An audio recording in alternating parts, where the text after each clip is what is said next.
Welcome to Mother Daughter Projects. I'm Steph. Over the last few years, I've had some trees removed from my backyard. Because of this, sunny days are really hot on my back porch. So we're going to install a sunshade from Costco on the outside of my porch that will block 92% of the UV rays. Costco sells an 8x8 foot version of this in the store, but that's too wide for my porch, so we ordered the 6 foot wide one from Costco.com. This is how it arrived. Everything is nicely packaged and the instructions are included, although if you check out the brand Koolspot online, they have some videos on how to install this in various conditions. It included all the hardware for the installation. It does include 3 mounting brackets, but only 2 are required. There's also a paper template for installation, but we didn't find it that helpful. This is where we're going to install it, and I didn't know for sure that there would be wood support pieces behind the metal, but I assumed there would be based on the location. First, I cleaned the area, then I tried putting the template in place, but ultimately the brackets have a little piece that hangs down, and I wanted that to hang past the header, which meant the template wouldn't line up, so we just measured instead. We followed the instructions for the wall installation. The brackets need to be 2 inches from each end. So we lined up the first one, then used a center punch to mark where the screw will go, and made pilot holes. It was at this point that I could tell I was screwing it into a stud. Wood! But on one of the holes, I couldn't get the drill bit in all the way. I didn't think too much about it at the time, so I decided to go ahead and just mount the brackets.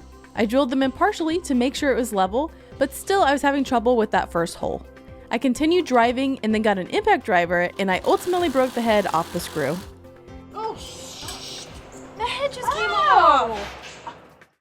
So here you can see the broken screw hole and the good hole. I want to point out that I didn't notice it at the time, but the reason I had this trouble is you can see right here, there's a screw right up into that support on the inside of the porch. So ultimately, I picked the one spot that had a metal screw in the way.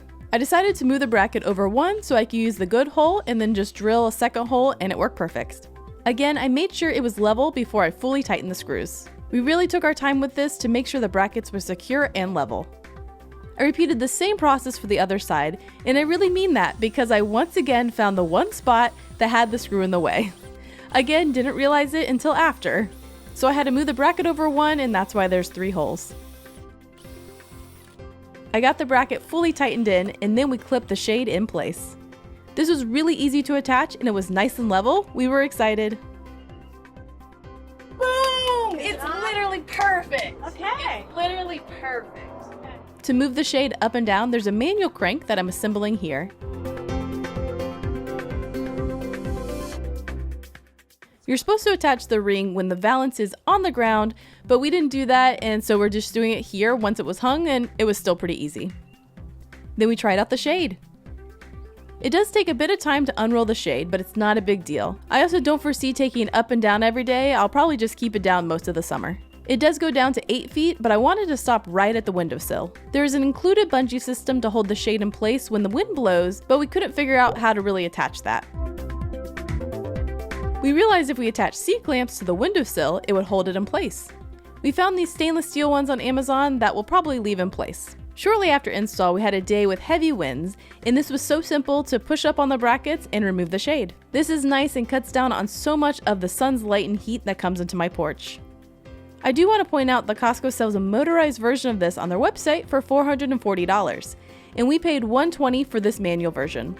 In my opinion, the little effort it takes to manually control the shade is not worth an additional $320 for a motorized version. Also, with our harsh weather conditions, I don't think the motor would last very long in Florida. Thanks for watching. For more projects from us, be sure to visit us at motherdaughterprojects.com. And don't forget to subscribe right here on YouTube.